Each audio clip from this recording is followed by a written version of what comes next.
Hello students, आज हम पढ़ेंगे इंग्लिश एनसीईआरटी क्लास 7 की supplementary book an alien hand का first chapter the tiny teacher. यह स्टोरी एक ऐसे जीव के बारे में है जो कि है तो बहुत छोटी और साधारण सी, लेकिन बहुत ही बुद्धिमान और मेहनती, और इससे हमें अपने जीवन में बहुत कुछ सीखने को मिलता है। तो चलिए स्टोरी पढ़ते हैं। Name the smallest insect you have seen and the wisest. आपको ऐसे जीव का नाम बताना है जो कि सबसे छोटा और सबसे बुद्धिमान है। Is it the fly? No, it's not. Is it the mosquito? No, not the mosquito. Then it must be the worm? No, none of this. इनमें से कोई नहीं। It is the ant, the commonest, the smallest but the wisest insect. बहुत ही साधारण और सबसे छोटा और सबसे बुद्धिमान जीव यह एक चींटी है।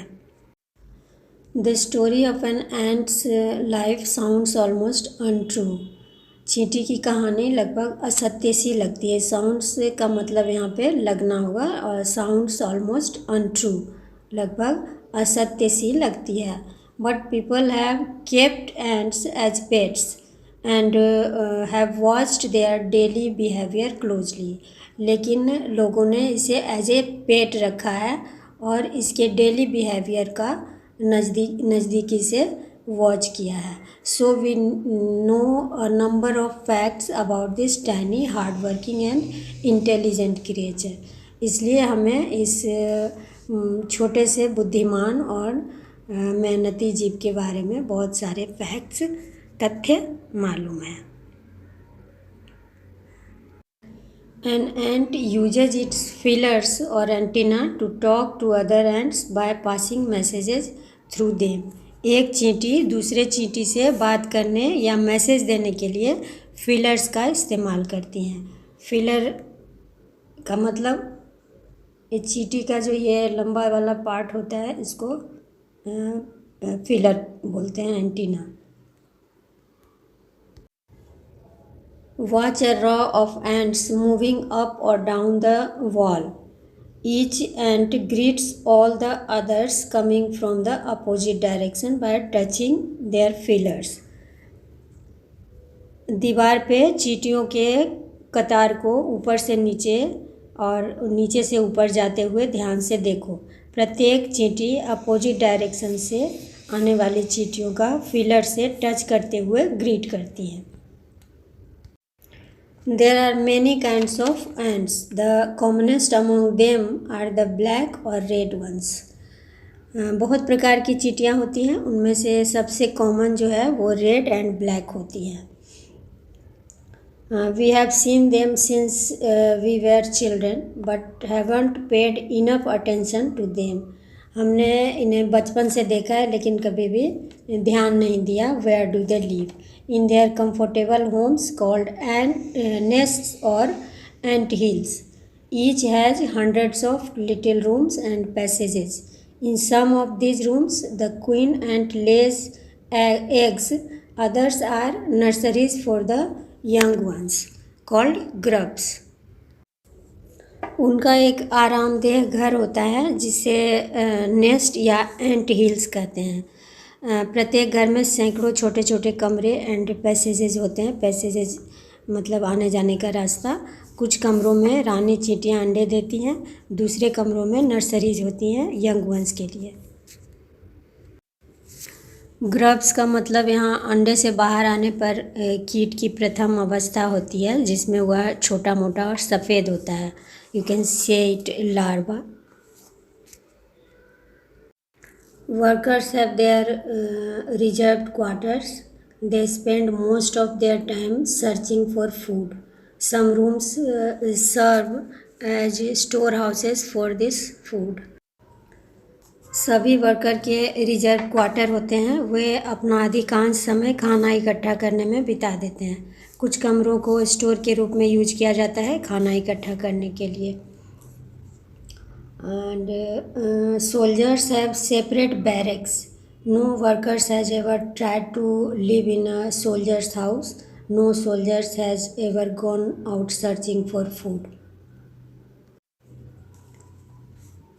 सोल्जर्स के अलग बैरक होते हैं। बैरक मतलब जहाँ पे फौजी लोग रहते हैं। दूसरे कर्मचारी सोल्जर के बैरक में रहने की कोशिश नहीं करते। सोल्जर्स भी खाना ढूंढने नहीं जाते। मतलब कि सबका अपना काम बटा है। नो वर्कर्स और सोल्जर्स और cleaner has ever harmed a grub. So you see an ant's life is very peaceful. Each does its share of work intelligently and bravely and never fights with other members of the group. कोई worker या soldier और cleaner कोई भी grub का नुकसान नहीं करते। So you see an ant's life is very peaceful. इसलिए चींटियों का जीवन जो है वो बहुत ही शांतिपूर्ण होता है और सभी प्रत्येक बहुत ही बुद्धिमानी से और वीरता से अपने काम का शेयर करते हैं और never fights with other members of the group. सभी अपना अपना काम करते हैं और अपने ग्रुप के लोगों से कभी भी फाइट नहीं करते।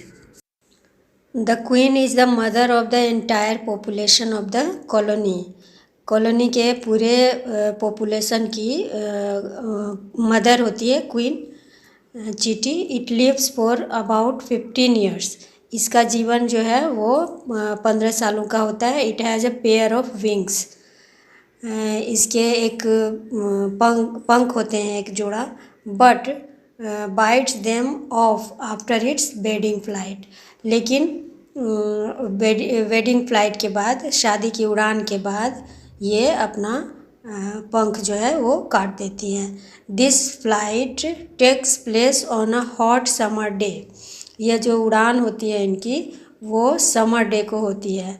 The queen leaves the nest and goes out to meet a male ant or drop. Queen ant अपने नेस्ट को छोड़कर मेल एंट से मिलने चली जाती है। High up in the air, ऊंचे आसमान में, हवा में। On its return to earth it gets rid of its wings and then does nothing by but lay eggs. और रिटर्न होने के बाद ये इनको अपना पंख से मुक्ति मिल जाती है एंड ये सिर्फ अंडे देती हैं और कोई काम नहीं करती। Eggs hatch and grubs come out. अंडे फूटते हैं और उनमें से ग्रब्स बाहर आते हैं। Soldiers guard them, workers feed and clean them and also carry them about daily for airing, exercise and sunshine. Soldiers उनका सुरक्षा करते हैं और वर्कर्स जो है, कर्मचारी जो है, उनका देख रेख, खाना खिलाना, सफाई करना और बाहर ले जाकर हवा पानी लगाना और एक्सरसाइज करवाना वर्कर्स का काम होता है। 2 or 3 weeks later, grubs become cocoons and it live without food or activity for 3 weeks more. 2-3 सप्ताह के बाद ये ग्रब्स जो है वो ककून्स में बदल जाते हैं और ये 2-3 सप्ताह बिना किसी एक्टिविटी के जिंदा रहते हैं। Then the cocoons break and perfect ants appear. उसके बाद ककून्स से फूटकर चींटी बाहर आती है। Now it's time for teaching and training. और ये समय उनका शिक्षा और ट्रेनिंग का होता है। New ants learn their duties from old ants and workers, soldiers, builders, cleaners etc. नई जो चींटियाँ होती हैं वे पुरानी चींटियों से सीखती हैं। After a few weeks training the small ants are ready to go out into the big world of work. कुछ सप्ताह के बाद ये छोटी चींटियाँ ट्रेंड हो जाती हैं और फिर ये बाहरी दुनिया में काम करने के लायक हो जाती हैं। An ant hill is a home not only for ants but also for some other creatures.